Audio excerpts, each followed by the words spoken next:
The sun beat down on the pitch. Not a good day for thinking, more a day for iced drinks and small fluffy clouds, but 11 figures, more used to the dimly lit corners of grand tournament halls, lined up. Kasparov, Carlsen, Judith Polgar, the queen on the board, and it turned out, off it too. The chessmasters Nevratus, ready for a friendly game of soccer. What had they been thinking? Well, thinking was their strong suit, just not when it came to organised sport. What are we even doing here? This is going to be interesting. The referee, a burly woman with a whistle that could wake the dead, looked thoroughly unimpressed. "Just blow the whistle, love," someone muttered from the crowd. Probably a relative of one of the players, convinced their boy could have gone pro if they'd just applied themselves. The whistle shrilled. The game was afoot, as they say, or rather, it should have been. What followed was less a beautiful game and more a beautiful disaster. Oh, this is going to be a mess, isn't it?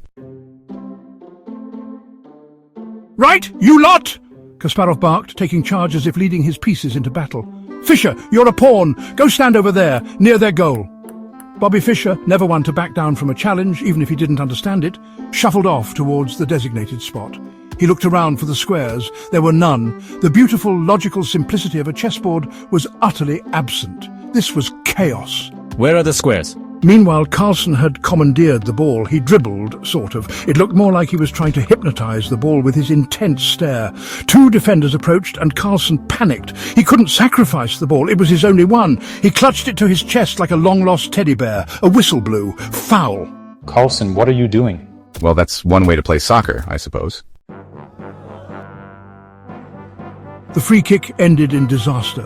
Judith Polgar, a picture of elegance and grace off the pitch, had somehow morphed into a whirlwind of misplaced aggression. She charged at the ball, yelling, "En passant, en passant!"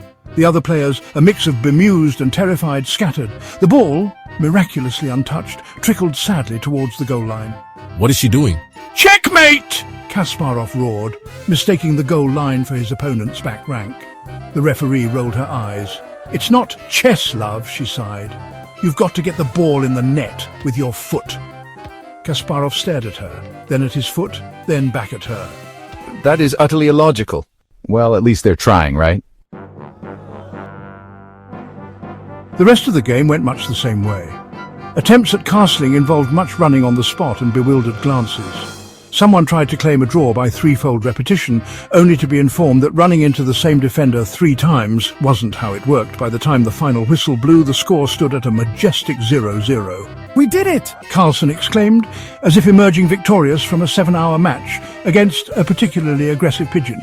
The other players, exhausted and thoroughly confused, nodded in agreement. Perhaps soccer wasn't their forte. But then again, they were chessmasters. And in the grand scheme of things, wasn't a draw the most logical outcome anyway?